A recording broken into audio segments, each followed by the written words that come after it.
Yo, what's up? Kumusta na? Welcome back to sa panibagong video natin. So ngayon, pag-usapan natin ang pagkuha ng 2-5. Pero bago pa man ang lahat, pag-usapan muna natin dito ang pagbabarko.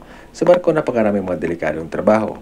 Bago pa man makasampa sa barko, kailangan mo na mag-undergo ng training ng basic, training advanced para fighting, at PSRB. Kung mayroon ka na sa tatlong training certificate ito, pag natapos mo na mag-training, pwede ka na mag-apply sa barko. Oo, tama ang narinig nyo, pwede na tayong mag-apply sa barko, lalo na pag sa mga cruise ship. Pero iba naman pag general cargo at sa tanker, yung sasakyan mo, marami pang mga training na tatapusin.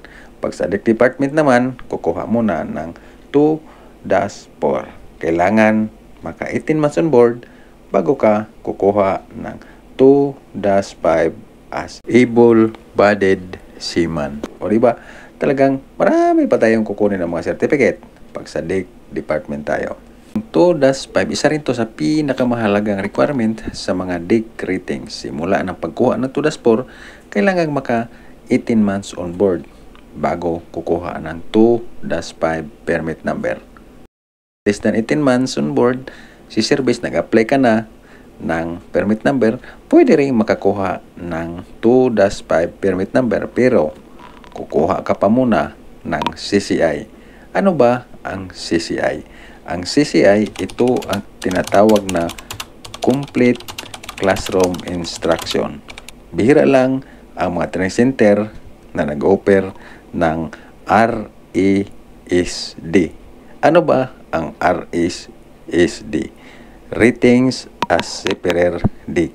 Ito ang RESD, supporting documents para sa mga less than 18 months on board na nag-apply na ng permit number para sa 2-5.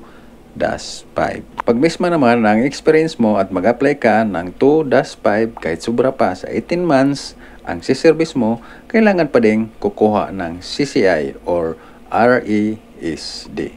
Pero kung naka 18 months on board ka na, simula ng pagkuha mo ng 2-4, hindi ka na kukuha ng CCI or RESD training certificate. Nasa inyo na yan mga tol kung tapusin nyo ang 18 months on board or kukuha kayo ng CCI. So ganun lang mga tol, magkita-kits tayo mga tol sa susunod na video.